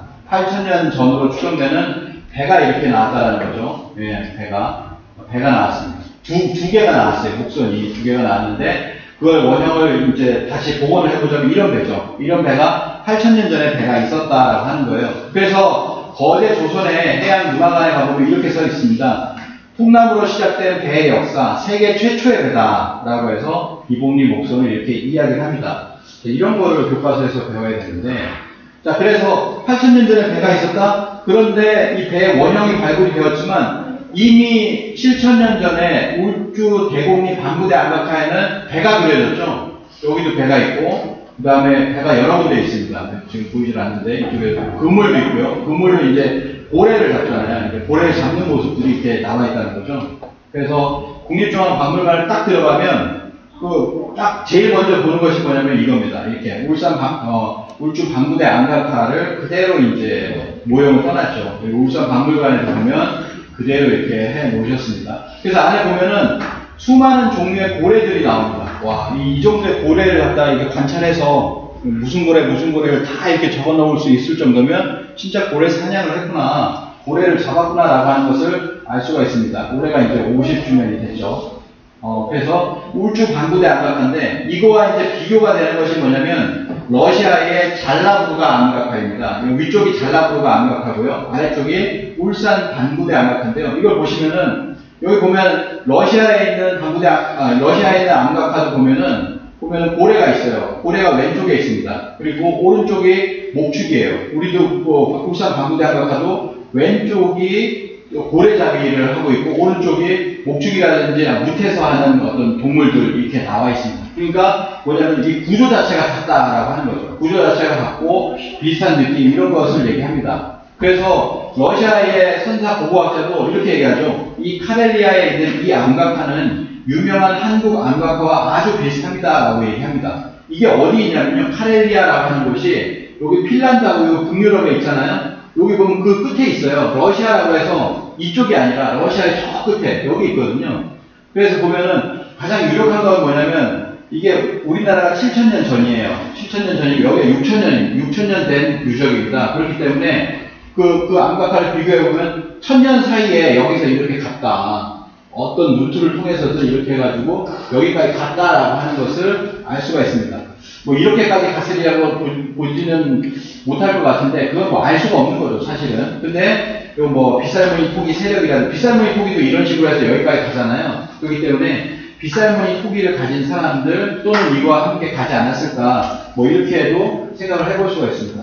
또 하나는 뭐냐면 저 중앙아시아의 알타이 안각화하고 방구대 안각화가 비슷하다는 거죠. 여기 보면 이런 무태 짐승을 뭐 호랑이일 수도 있고 뭐 표범일 수도 있고 한데, 무태 짐승을 보면 점으로 그렸잖아요. 이렇게 점. 예, 그렇죠. 이렇게 눌러가지고 이렇게 그렸습니다. 몸통에 점이 있는 표범이나 호랑이. 그 다음에 또 뭐냐면 방구대 안각화에는 보면 이렇게 사람이 서 있는데 옆으로 서 있죠. 옆을 바라보면서 서 있는데 무릎을 접고 있다. 무릎을 이렇게 접고 있죠. 무릎을 접고 있습니다. 그래서 옆을 바라보면서 무릎을 접고 있는 모습이 러시아 알타이 안각화에도 보이고 있다라고 하는 거죠. 그 다음에 방구대 안각화에 보면은 저 위쪽에 배가 있는데 맨 위에 배는 천상으로 올라가는 배가 아닐까, 약간은 종교적인 그런 거 아닐까라고 생각을 하고 있습니다. 그래서 여기 이제 뭐 요단강을 건넌다 그러잖아요. 그래서 그런 어떤 것이 아닐까. 근데 이쪽 알타이 안각화도 보면 저 가장 위쪽에 배가 있다라는 거예요. 그래서 이런 모습들이 거의 비슷하다라고 하는 건데, 그럼 중간에 갔을 때 그 중앙아시아에 있는 그런 어떤 안각화도 비슷하다. 그리고 저 끝에 가가지고 북유럽의 끝에 있는 그 안각화도 비슷하다라고 하는 거죠. 그래서 이걸 하면서 뭐 3,000년 전에는 이렇게 얘기하는데 7,000년 전이 맞다고 봅니다. 왜냐면 그 비봉리 목선이라든지 또는 그 카렐리아의 그 러시아 끝단에 있는 안각화의 어떤 연대를 봤을 때 7,000년 전이 맞다라고 생각이 되고요. 또 하나는 뭐냐면 이겁니다. 울산 여기 보시면은 고래뼈가, 이게 고래뼈예요. 근데 고래뼈에 골촉이 박혀있다. 이게 그 작살 끝이 이렇게 박혀 있는 겁니다. 자, 이게 나타났죠. 이것도 울산 박물관인데 울산 황성동 세죽 패총 유적에서 나타난 여기 부분이에요. 이게 박혀 있습니다. 이게 박혀 있어요. 그래서 골촉이 고래 경추 척추 사이인 어디에 이렇게 견갑골에 박힌 것을 볼 때 고래를 사냥하기 위해서 고의로 찔렀다. 당연하겠죠. 고래를 찔렀다. 그래서 실제 고래잡이가 있었다라고 하는 것을 알 수가 있다.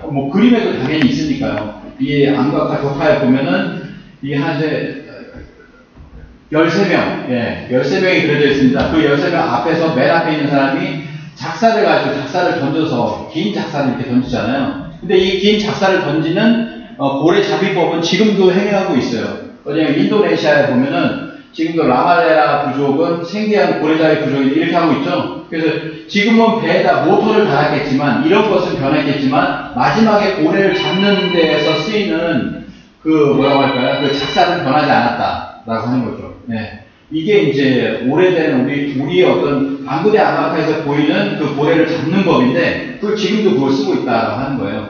그런 어떤 배가 우리가 8,000년 전, 7,000년 전에 있었기 때문에 해상 강국이 되었다는 거죠. 백제도, 가야도 이런 해상 강국이 되었고 그리고 실제로 여기서 고래를 잡았잖아요. 지금도 남아있는 고래문화 특구 장생포가 있죠. 1986년에 고래잡이가 이제 포경이 이제 금지가 되었지만 지금도 이제 고래문화 마을이 있고 많은 사람들이 찾고 있습니다. 1974년에 장생포항에 보면은 대형 고래가 들어올 때, 이 대형 고래가 들어올 때 보면은 어떻게 보면 마을 사람들, 동네 사람들이 전부 다 와가지고 이렇게 보고 있는 그런 모습들을 볼 수가 있습니다. 나이 드신 분들은 아마 이런 광경을 아마 보셨겠죠. 이제 이런 과정이 있었는데 지금은 이런 과정을 이제 보지는 못하지만 그물에 우연하게 잡힌 거는 이렇게 잡아서 아직도 고래를 먹을 수 있다고 그래서 그런 어떤 장생포가 있습니다. 그리고 또 하나는 뭐냐면 이 고래와 함께 만들어진 것이 뭐냐, 그거와 함께 연관이 있는 것이 뭐냐면 고래다 이거죠. 고래. 왜 여기를 고래로 하냐? 우리가 온돌 문화 있잖아요. 온돌에 여기 아공이라고 하고 처음에 넘는 데를 구넘기라고 구넘기를 넘어서 쭉 가는 요 통로를 갖다 고래라고 합니다. 북 떨어지는 계단이라고 하고 뭐 이렇게 얘기하는데 연기와 불길이 지나가는 길이 여러 갈래가 있는데 이것을 뭐라고 부르냐면 고래라고 불러요. 고래. 그래서 이것은 우리가 고래잡이를 하는 항로와 더불어서 이렇게 함께 간 것이 아니냐. 그래서 고래잡이를 하다가 고래를 고래라고 불렀는데 고래만큼 기네 해가지고 고래라고 하지 않았을까. 뭐 이렇게도 생각해 볼 수가 있는 거죠. 그래서 알래스카의 알류산 열도에 보면은 아망약 섬이라고 있는데 3,000년 전에 고래 온도를 발굴을 했습니다. 고래가 있는 온도를 발굴했다는 거죠. 아망약 섬이 어디냐면 여기에요. 그래서 지금 얘기하는 것이 뭐냐면 고래잡이를 하는 사람들이 쭉 올라갑니다. 오츠케 이렇게 올라가서 뭐냐면은 옛날에 이 베링해를 타고서 이렇게 넘어갔을 것이다. 이렇게 고래잡이를 하는 웨일로드가 있었을 것이다. 이렇게 이야기를 합니다. 그래서 뭐냐면 여기에다가 온돌, 고래 온돌이 있는 여기 온돌이 지금도 남아있다라고 하는 거죠. 이것도 뭐냐면은 뭐 다리를 건설하다 보니까 그 사전에 유적 탐사를 하잖아요. 그렇게 해서 이제 온돌을 발견했는데 지금은 다 덮어버렸어요. 뭐 덮여버렸지만 이게 하나가 발굴됐다는 건 뭐냐면 여기에 많은 온도를 남겼을 것이다 라고 하는 거죠. 예. 그런 것이 뭐냐면 우리 민족이 디아스포라에서 전 세계로 나가 있잖아요. 그 나갈 수 있는 어떤 생명력이 있기 때문에 그게 나가지 않았을까라고 생각합니다. 자, 그래서 이제 본론 두 번째로 이제 얼마 남지 않았는데요. 일제 역사문화 말살에 대해서 한번 알아보도록 하겠습니다. 우리가 이제 독립운동가들이 이렇게 일제가 역사 문화를 말살을 했기 때문에 그걸 복원하려고 했다는 거예요, 우리가. 그래서 보면은 이등박문이 이렇게 얘기했습니다. 조선을 영구 지배하려면 조선 역사 뿌리를 제거해야 된다. 뭐 이렇게 이야기를 했습니다. 그리고 이등박문도 조선 총독부를 은퇴하고 일본으로 올 때 조선 왕실의 기준이라고 해서 규장각 사서들을 몇 술에나 일본으로 가져왔다는 거예요. 우리 사서들을 가져갔다라고 하는 거죠. 그 다음에 뭐냐면, 그 다음에 이제 부임한 사람이 테라우치 마사다케. 이 사람은 조선의 국보급 문헌 자료들을 빼돌려서 뭐냐면 자기가 있는 곳에 야마구치 현립대학에다 쌓아놨어요. 그게 테라우치 문고라고 합니다. 여기에 18,000권을 가져갔다라고 하는 거죠. 테라우치 문고가 실제도 이렇게 있습니다. 이 중에서 돌려달라고 하니까 몇백 건 돌려줬어요. 그리고 뭐냐, 이거에 대해서 누가 임시정부에 있었던 신익희 선생이 이렇게 이야기를 합니다. 신익희 선생이 뭐라고 하냐면은 일제강점기 초대 총독 데라우치는 조선의 기록문화에 두려움을 느껴서 1910년 11월부터 모든 행정력과 군경을 동원하여 전국 방방 곳곳에서 1년 2개월 동안 종로시대의 서점을 비롯한 지방의 대소서점, 향교, 서원, 국가, 양반 사제국가를 전부 수색해서 반문조선의 관련 사료와 민족정신을 일깨우는 내용의 서적을 압수하거나 불태웠다라고 이렇게 이야기를 하고 있습니다. 이게 신익희 선생만 얘기한 것은 아니에요. 문정창 선생도 1965년에 이렇게 얘기했습니다. 역사서 등의 분소 및 판매 금지 소동이 있었다. 그러면서 테라우치 마사다케 시절에 51종 20만여 권을 불살랐다라고 합니다. 그래서 이러한 유해 서적들이 판매를 언급하며 그 소지자와 열람자를 처벌했다라고 합니다.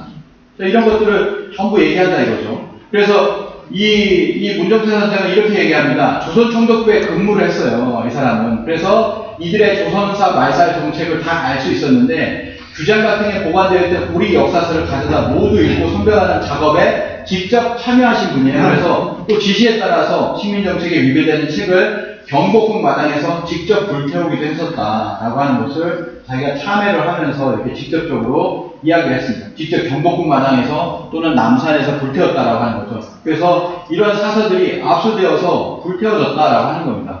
이렇게 많은 기록 문화가 있었다라고 하는 거죠. 그래서 박은식 선생도 얘기합니다. 합병과 동시에 여러 언론기관이 문을 닫고 또 모든 국사책을 압수했다. 지금 국헌이 국사책마저 태워 없애버리니 통탄하지 않을 수가 없다. 이렇게 이야기를 했습니다. 그리고 이제 미국인 기자도 얘기하잖아요. 네다니엘 페퍼라고 기자가 있는데 일제시대에 국사를 박멸했다는 거예요. 한국의 역사는 절대 언급이다. 합병조약이 강제로 체결되자 일본인은 즉시 한국의 국사란 전부 압수하여 불태워버렸다. 한국의 문화를 한자 한획이라도 기록한 문자는 철저히 수색하여 폐기시켜버렸다. 이런 문자는 가지고만 있어도 그 소유자는 감옥의 수감명을 면치 못하였다. 한국 국사는 가지고만 있어도 범죄가 된다. 이렇게 얘기했습니다. 그 영어로도 썼는데 영어로 뭐냐면 콜렉트 앤 번, 콜렉트 모았다는 거죠. 모아서 불태워버렸다는 겁니다. 뭘 불태웠냐면은 한국의 저작물들 그 중에서 뭐냐면 역사책을 불태워버렸다 이런 얘기를 했습니다. 그래서 이런 것들이 여기 있잖아요. 대마도입니다. 대마도 하나만 훑어가지고 한국과 관련된 거를 66,000매 그 다음에 뭐 기록해가지고 은폐 분사했다라는 거예요. 이 하나만으로도 이렇게 많은 책들이 나왔는데 이게 이제 한반도 전체 그리고 만주 땅 이런 데서 다 가져가 버렸다라고 하는 거죠. 얼마나 많이 나왔겠어요? 20만 권 이상이라고 저는 생각을 하는데 이렇게 이거를 일본에 있는 그 우리 책을 갖다 조사한 교수가 있어요. 후지모토 유키오라는 교수가 있는데 일본 전역에 거의 3,000종 5만여 권의 한국 고대사서가 있다라고 하는 거예요. 5군데 조사한 게 그렇다. 5군데 조사한 게 3,000종이 있다는 거예요. 근데 더 조사하면 더 나오겠죠. 그러니까 또 얼마나 많은 우리 책들이 있느냐. 근데 그 책들을 다 불태우거나 강탈해서 일본으로 가져가 버렸다라고 하는 겁니다. 그래서 이제 이렇게 얘기하죠. 박상국 한국문화유산연구원장은 일본 국내청 서른부, 쇼료부에 가면 한국 도서가 얼마나 있는지는 진짜 규모는 아무도 모릅니다. 아무도 모른다. 그게 뭔가 해서 드러났어요. 오노 외무성 과장의 진술을 통해서 한국에서 숨겨진 도서 목록이 따로 있다. 이건 뭐냐면 일본은 다 밝혔어. 지금 우리 학자들도 얘기해요. 일본은 다 밝혔다. 거기에 역사책이 없지 않냐 그러는데 숨겨놓은 도서 목록이 분명히 있다라고 하는 거죠. 그걸 얘기하고 있습니다.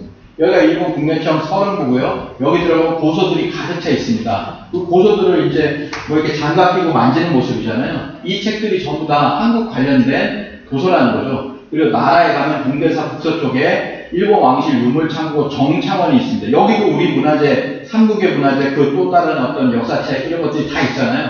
그러니까 일본이 이 서른부라든지 정창원이라든지 또는 뭐 다른 곳에 해가지고 전부 우리 책들을 가져가서 숨겨놓고 있다라고 하는 겁니다.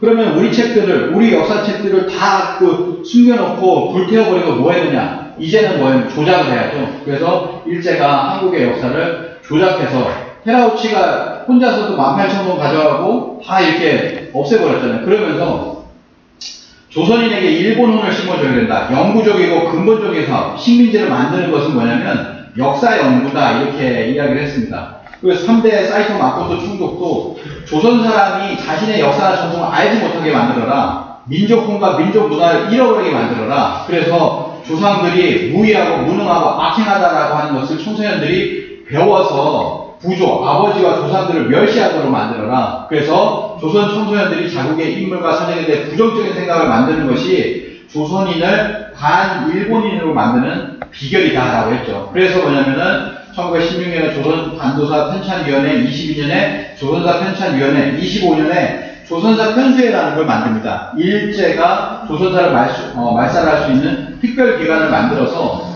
1923년부터 37년까지 15년 동안에 거의 5,000종에 가까운 사료를 모아가지고 우리 역사를 갖다가 편집을 해요. 일본인 학자들이 일본어로 우리 역사를 분류해서 놓습니다. 그게 뭐냐면 일제강점기에 만들어진 35권, 부록 2권, 37권 해가지고 24,000쪽 분량의 일본인에 만들어진 일본어로 정리된 조선의 역사서가 있다 이거죠. 여기에는 상고사가 굉장히 적어요. 여기서도 상고사라고 하는 건 뭐냐면 고구려백제 신라예요. 그 이전에 단군조선은 아예 없습니다. 그 이전은 아예 없습니다. 그러니까 이걸 상고사라고 하고 고려시대 15%, 조선 70% 했는데 이 비율이 지금까지 똑같다는 거예요. 지금 한국사 교과서도 이 비율이라는 거죠. 이 비율을 벗어나지 못하고 있다. 이들이 왜 이렇게 했냐면 3.1운동이 일어나고 하니까 새로운 사설을 만들어서 동화 효과를 가져오게 하자. 일본인과의 어떤 동화 효과를 가져오게 하자라고 하는 거죠. 그러면서 단군사와 일체 무시해. 사설, 어떤 이야기 등은 일체 무시해라 라고 했습니다. 그래서 뭐냐면 그걸 만든 사람들, 이런 사람들 있죠. 뭐 이만희시료 뭐 이런 사람들. 옛적에 환국이 있었다라고 하면 이거 환인으로 바꿔서 뭐냐면 이야기, 신화로 만들어라라고 하는 거죠. 이런 걸 만든 사람입니다. 그래서 뭐냐면은 환인, 환웅, 단군의 어떤 가독사로 만들어 버리니까 뭐냐면 환국과 배달 조선의 7,000년의 역사가 사라져 버리게 된 것이다라고 하는 거죠. 그래서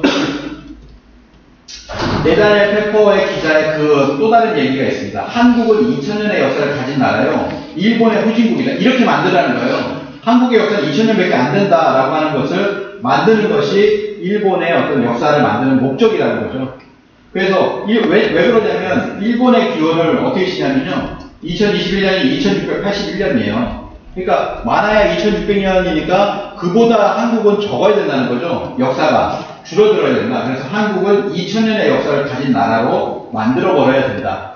만들기는 쉽다. 조선시대에 이미 사대주의, 명나라 사대주의를 해서 그렇게 만들어놨으니까 초대 단군왕건만 없애면 된다. 단군을 신화로 하는 거예요. 그러면 쭉 어디로 가냐면은 위만이 나옵니다. 위만이 나오고 한나라의 고조선이 멸망당하는 이런 식으로 만들어지는 거죠. 그러면은 약 2100년에서 2200년이 만들어져요.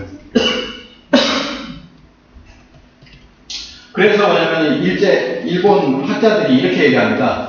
자, 저 삼국유사에 나오는 단군 사적은 한국 불교의 설화에 근거한 가공의 선담이다. 가공했다라고 하는 거죠. 그 다음에 뭐냐면은 나카미치오라고 하는 그 학자는 승도의 이련 스님의 망설이다. 망설을 역사상의 사실로 삼은 것이다. 단군 왕검은 불교 승도의 망설이요 날조된 신화다. 이런 식으로 이제 주장을 했죠. 그러니까 단군은 그냥 신화가 아니라 날조된 신화다라고 하는 걸로 만들어버린 겁니다. 그거를 체계화한 것이 아까 말씀드렸던 이만희시료 1921년 단군고라는 논문에서 단군 신화를 논리적으로 체계화해서 만들었다라고 하는 거죠. 그 만드는 과정에서 이제 조선사 편수회가 있는데 여기에서 수사, 관보, 촉탁, 비서 역할을 했던 사람이 바로 이병도다. 우리가 잘 알고 있는 이병도라는 거죠. 그래서 그 이병도가 존경한다는 스승이 요시다 도고입니다. 이 요시다 도고는 문학 박사로서 조선 역사를 없앨 것을 소리 높여 주장했다. 조선 역사가 존재하면 일본이 조선 문화를 받았다는 것이 남아있게 되니까 조선 역사를 그 흔적까지 없애버리는 것만 같지 않다. 없애버려야 된다라고 하는 거죠. 이걸 주장했던 사람의 제자였다라고 하는 겁니다. 그래서 일본이 제국대학이라는 걸 만들어요. 그래서 9개 대학을 만드는데 그 중에 하나가 뭐냐면 서울대학입니다. 게이조 대학이라고 경성제국대학이라고 하죠. 그게 1924년에 이렇게 만들었습니다. 그 경성제국대학이 서울대학이 되는데 1945년 8월 16일, 8월 15일이 뭐죠? 광복절이잖아요. 광복을 했어요. 그 다음날입니다. 그 다음날 뭐냐면 이 일본의 제국대학, 경성제국대학, 제국대학 출신들이 모였어요. 모여가지고 조선학술원이라는 걸 창립을 해서 학술 부분을 그 다음부터 선점하는 거죠. 선점이잖아요. 광복대사가 바로 다음날 그냥 불이 났게 모인 거예요. 그래서 뭘 하냐면은 제국대학 출신들로 해가지고 이런 어떤 대한학술원, 조선학술원이라고 하는 것을 만들었다라고 하는 겁니다. 이 조선학술원의 역사 쪽의 대표가 누구냐면 이병도예요. 와세다 대학 출신의 이병도다라고 하는 거죠. 그러니까 뭐냐면 역사를 장악하는 거죠. 역사관을 장악하는 겁니다. 누가 조선사 편수에서 이만희 신류의 비서 역할을 했던 친일파 역사학자 이병도가 뭐냐면은 그걸 장악을 하고 서울대 사학과 초대 교수가 되고 1960년대 문교부 장관까지 역임하며 우리 사학계의 거물이 되었다. 그리고 이병도와 더불어서 신석호는 조선사 편수에 참여하여 조선시대 전기를 정리하는 축탁수사관부 수사관을 지냈다. 그래서 그 뒤에 뭐냐면 국사편찬위원회의 전신인 국사관을 창설했다라고 합니다. 그래서 우리가 이병도 신석호라고 하는데 이병도 신석호는 광복 후에 친일 세력이 다시 집권하자 조선사 편수의 경력을 발판 삼아 역사학계를 장악해 조선총독부 역사관을 하나뿐인 정솔로 승격시켰다라고 하는 겁니다. 그래서 뭐냐면은 지금도 이렇게 얘기를 한다는 거예요. 똑같이 일제가 얘기했던 것처럼 송호정 교수가 이렇게 얘기합니다. 고조선이라고 하는 것은 고조선은 국가 형성과 동시에 멸망했다. 국가가 여기서 생기자마자 단군은 신하고 뭐냐면은 국가가 생기려고 하자마자 멸망했다는 꼬리만 나왔다는 거예요. 그 꼬리만 이렇게 이야기를 하는 겁니다. 그렇게 되면 어떻게 되냐면 바로 뭘로 넘어가냐면 국가가 생성되다가 멸망했는데 한나라가 쳐들어와서 사군을 설치했는데 420년간 설치했어. 그 다음에 이제 4세기에서 6세기에는 한반도 남부에 인라일본부라고 해서 일본의 식민지가 되었다. 이게 바로 식민사관이거든요.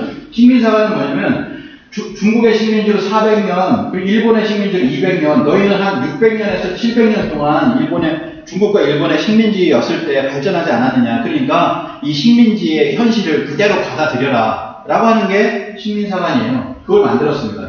울산박물관에 지금도 보면 원삼국이라고 되어 있는데 원시삼국이라는 뜻입니다. 이건 뭐냐면은 일본이 아까 보셨던 4세기에서 6세기 인라일본부라고 해서 일본이 쳐들어오려고 하니까 삼국이 너무 강한 거예요. 그래서 삼국이 4세기까지는 원시시대였어 라고 하는 것을 만들어준 게 원삼국이라는 용어입니다.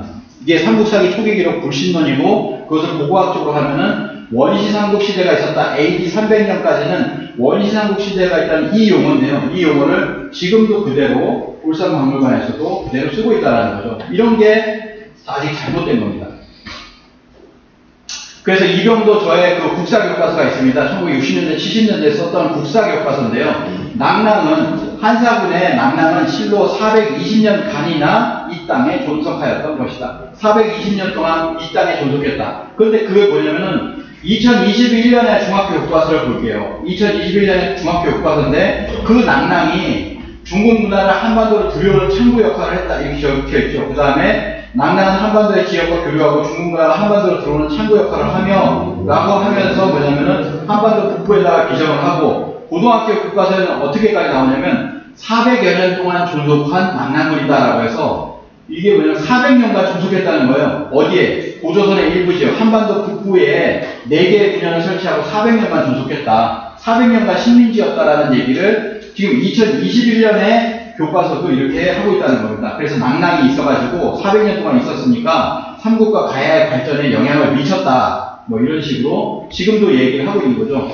그러다가 이제 최근에 국정감사시에 중국 지도가 딱 걸렸죠. 1억을 넘겨준 한 6분짜리 영상이 있는데 그 중국의 역사를 나타내는 지도 영상이 있습니다. 그 중에 뭐냐면 위초고잖아요. 삼국시대 위나라가 충청도까지 지배해요. 이게 한반도예요. 이렇게 이제 있습니다. 뭐 한반도라는 것도 일제 용어라서 쓰지 말라고 하는데 뭐 한대륙이 있다. 여기 보면은 여기에 경기도 충청도까지 이렇게 지배를 했어요. 위나라가 지배했다는 거예요. 위나라가 조조의 위나라가 여기가 온 적이 없는데도 불구하고 이렇게 끌어놨다라고 하는 거죠. 그러면서 뭐냐면 한나라가 한반도 일부까지 지배했다. 여기 보시면은 북한 땅이잖아요. 여기 한나라예요. 한나라가 지배했다는 거예요. 아까 우리가 얘기했던 한나라의 사군이 한반도 북부에 420년 동안 지배를 했다라는 걸 지도로 그리면 이렇게 됩니다. 이렇게 되거든요.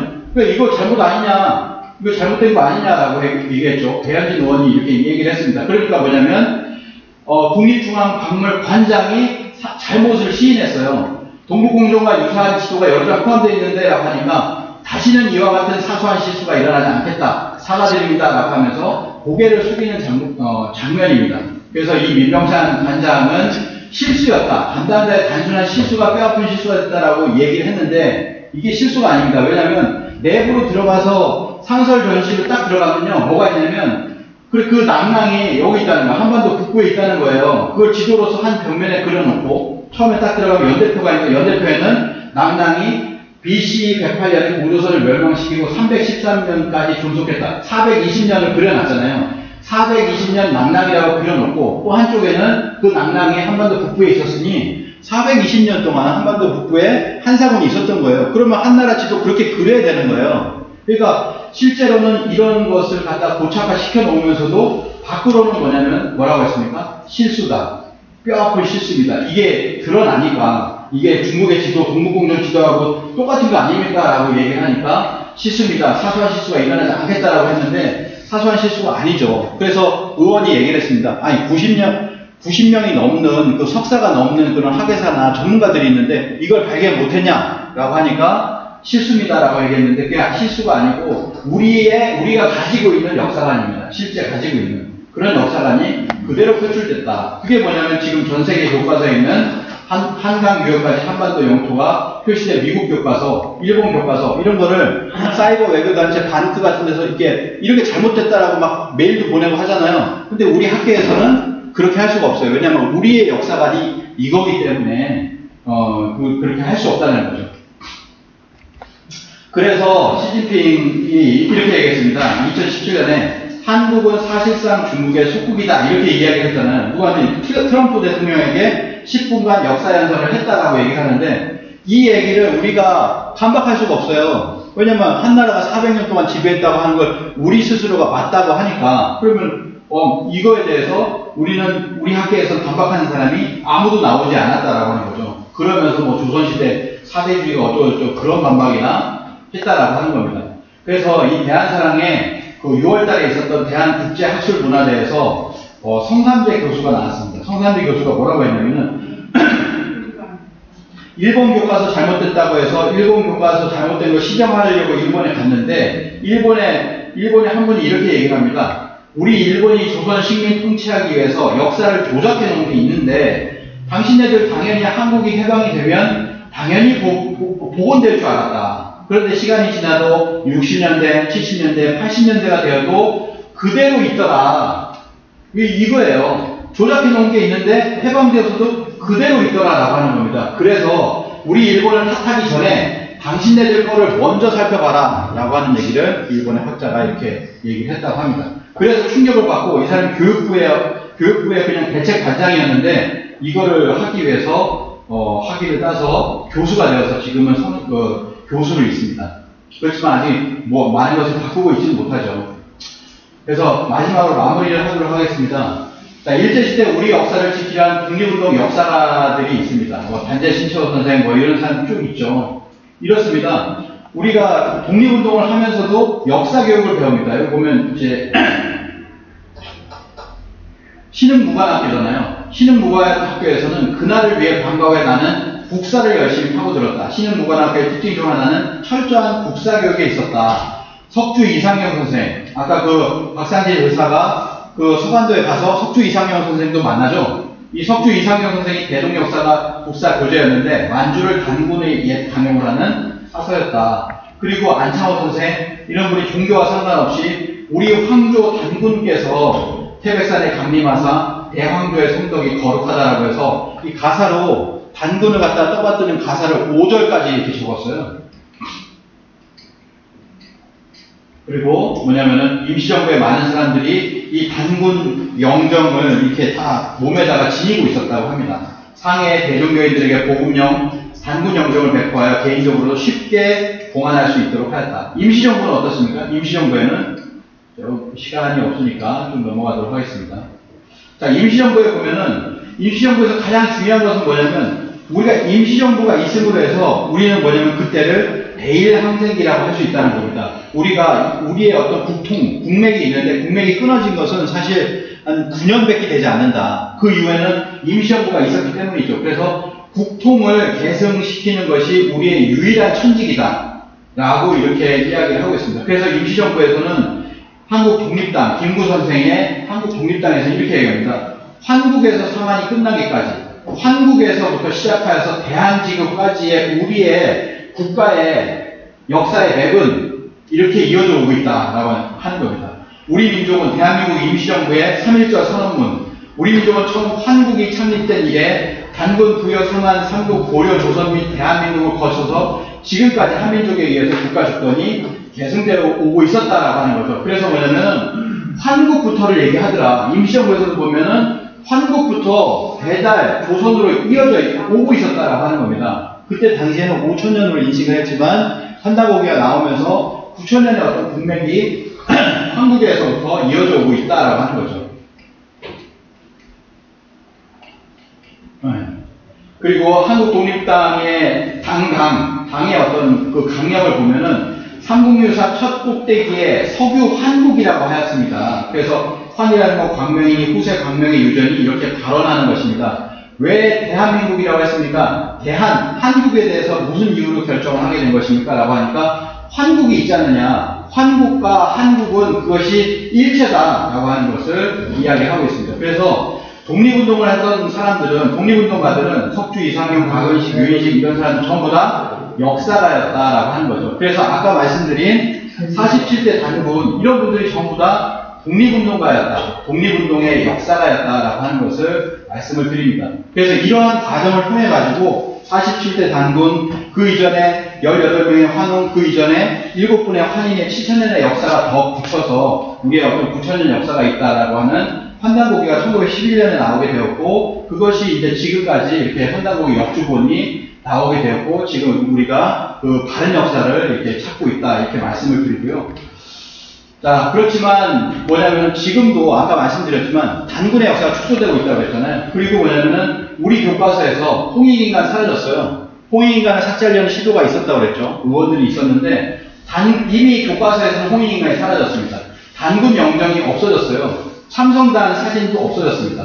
이게 무슨 정책이냐, 왜 이런 것이냐라고 단군을 부정하는 일부 역사학자, 일부 종교인들의 압력에 의해서 진행되지 않았을까. 교과서에서 이게 다 없어졌어요. 자, 그래서 주권은 살았지만 역사 문화는 지금 우리가 회복하고 있는가라고 하는 것입니다. 또 하나의 역사 광고, 독립전쟁이 필요하다라고 하는 걸 말씀을 드리면서 마지막으로 간절곶이 있습니다.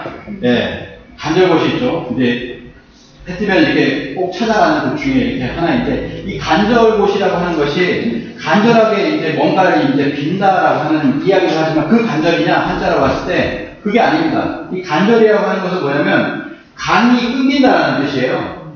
간절곶 할 때 간이 끊긴다. 간절하다라고 할 때 간절은 틀리거든요. 간이 끊긴다라고 하는 것이 무엇이냐, 뭐냐면은 우리 민족을 간방이라고 했어요. 간방민족이라고 했거든요. 아이고, 네, 간방민족이라고 했습니다.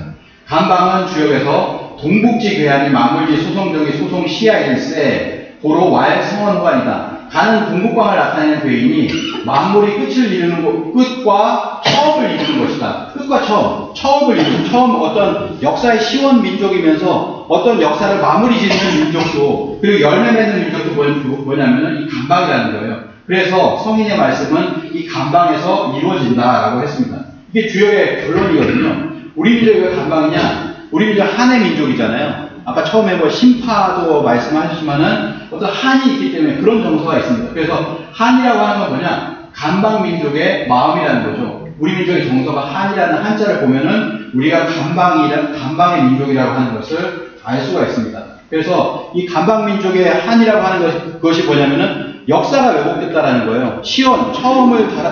처음을 이루었던 그 민족이 마지막 이 열매를 맺어야 되는 그런 시점이 왔는데도 아직도 역사를 잃어버리고 있다라고 하는 겁니다. 그래서 이 간방민족의 소명이 뭐냐면 바로 역사 광고를 통해서 역사의 어떤 열매를 맺는 것이다. 이것을 말씀드리면서 대한사랑의 이런 역사를 찾는 대한역사 광복군이 되어주시기를 바라면서 오늘 그 일정을 마치도록 하겠습니다. 감사합니다.